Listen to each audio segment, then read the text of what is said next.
Hello, today is Rate Stack video day. As you can see, I'm in the car, I'm traveling, but I didn't want to wait to get this video going. So today we're going to compare two scenarios. We're going to look at, yet again, the same one that we've been looking at, 20% down, conventional on a $500,000 purchase, but I want to compare that to 5% down, conventional on a $500,000 purchase. This video is not necessarily to say which one's better than the other. We're just comparing the two. We're just looking at the numbers. I went ahead and took screenshots of the pricing for time's sake. Here is our 20% down scenario, and here's just kind of a snippet. You know, I didn't get every single rate, but we can see 6.875 has a pretty decent credit, and 6.75 has $584 in a cost, so it's 0.146%. It's those are the discount points. Let's compare that to 5% down. So again, we're looking at 6.8, 6.7. If we go to our 5% down, we're still looking at 6.875 and 6.75, only now the credit is significantly larger and there's less than $100 to buy this rate down. It's very tiny discount points here. I'll say most people, they're gonna pay that $99, they're gonna pay the $100 to get the lower interest rate. But does it really make sense to? You know, we can do that math that we've been doing. If I can fit, here is our principal and interest column. So the 6.875 is 3120. We got 3120 minus 3081, so that's $39 different. So you're going to save $39 a month going with the 6.75, but as we've discussed, it's going to cost you, and I'm just going to say $100. I'm going to say $100. It's going to cost you $23.80.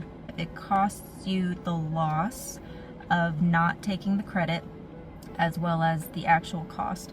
So if we divide that by the $39 monthly saving, it basically takes 5 years to break even. Again, most people, they're gonna pay the $100 to get that lower rate. And if you stay in the house for 10, 15, 20 years, you know, that was the better way to go. I won't say most people, but you know, oftentimes you do end up selling or refinancing. So it's just something to consider. Do you want $2,200, almost $2,300 in your pocket at closing? I'm sorry, let me rephrase that. It doesn't go in your pocket, it goes towards closing costs. So do you want that $2,280 to be subtracted from your total that you would have to bring to closing to purchase the house, or do you want to save $39 by only paying $100? I also wanted to show these rates in a side-by-side manner. Okay, so here we can really see the 20%, 6.75 has $584 cost, whereas if you put 5% down, it's only the $100 cost. And we can see the credit again, it jumps a good bit between 5% down and 20% down. The reason for that is because when you put less down, less than 20%, the lender basically, it's not like an incentive, but because they have the assurance of the insurance, they can be, I guess you'd say, a little more generous about the rate. Now, the mortgage insurance, when it comes to conventional financing, depends on many factors. It's not a fixed percentage, it's not a fixed rate. So it depends on the down payment amount. So it's going to change on tiers of 5. So 5% down, 10% down, 15% down. They're going to come with different percentage rates. as well as your credit score, which works in tiers of 20. So a 700 score versus a 720 score. And we can look here where, so first of all, let me pull this one up again. When I click on the show details over here on the side, that's what this next screenshot's going to be.